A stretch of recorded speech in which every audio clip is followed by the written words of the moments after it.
எப்பவுமே தான் மிஸ் பண்ணுவேன். என் வீட்டுல நான் ஒரு வேலையும் செய்ய மாட்டேன். ஆனா இங்க எல்லா வேலையும் நான் தான் செய்யணும். என் புருஷன் என்ன நல்லா தான் பாத்துக்கிறாரு. மாமியார் மாமனார் இருக்கும்போது கூட எந்த பிரச்சனையும் இல்ல. அவங்களும் ரொம்ப நல்லவங்க தான். ஆனா 1000 தான் இருந்தாலும் அப்பா அம்மா கிட்ட இருக்கிற உரிமை இந்த உலகத்துல வேற யார்கிட்டயும் வராதுல்ல. 3 மாசத்துக்கு ஒரு வாட்டி வீட்டுக்கு போவேன். திரும்பி வர்றதுக்கு மனசே வராது. பரீட்சை முடிஞ்சு 2 மாசம் லீவுக்கு அப்புறம் இஷ்டமே இல்லாம ஸ்கூலுக்கு போவோம்ல, அப்படிதான் இருக்கும் ஒவ்வொரு வாட்டியும் திரும்பி வரும்போது. ஆனா என் புருஷனை எதுவும் சொல்லல. அவர் என்ன ராணி மாதிரி தான் வச்சிருக்காரு. சொல்றதெல்லாம் சொல்லிட்டு இந்த அட்வர்டைஸ்மெண்ட்ல லாஸ்ட்ல கண்டிஷன் சப்ளைன்னு போடுவாங்களே, அந்த மாதிரி இது ஒன்னு எண்ட்ல போட்டு விட்டுறது. சரி அம்மா, நீ தாத்தா பாட்டிய உன் வீட்டெல்லாம் எவ்வளவு மிஸ் பண்ற? அவங்க சொன்னதே தான்ப்பா. அவங்க சொன்ன ஒவ்வொரு வார்த்தையும் அப்படியே எனக்கும் பொருந்தும்.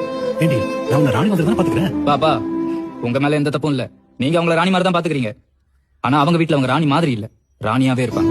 அதான் வித்தியாசம். அப்பா, உங்களுக்கு ஞாபகம் இருக்கா? உங்க அக்கா வீட்டுக்கு போய் ஒரு வாரம் தங்குவோம். உங்க சொந்தக்காரங்க வீட்டுல எல்லாம் கூட அப்பப்ப தங்குவோம். அப்பெல்லாம் நீங்க என்ன சொல்லுவீங்க தெரியுமா? 2 நாள் கூட ஆயிருக்காது. நம்ம வீட்டுக்கு போலாம் போட்டு டார்ச்சர் பண்ணுவீங்க. நம்ம வீட்டுக்கு வந்து அந்த ரெகுலர் சேர்ல சாஞ்சு உட்காந்துக்கிட்டு, அடடே என்னதான் இருந்தாலும் நம்ம வீடு மாதிரி வராதுல்ல அப்படிம்பீங்க. அப்ப அதே மாதிரி தான் அவங்களுக்கும். வேற ஒரு வீட்டுல ஒரு வாரம் கூட உங்களால தாக்கு பிடிக்க முடியல. ஆனா அவங்க பிறந்து வளர்ந்து இத்தனை வருஷம் வாழ்ந்த வீட்டை விட்டுட்டு எந்த சம்மதமுமே இல்லாத வேற ஒரு வீட்டுக்கு வந்து 1000 தான் இருந்தாலும் இல்ல, அது நீங்களாவே இருந்தாலும் அவங்க வீடு மாதிரி வராதுல்ல.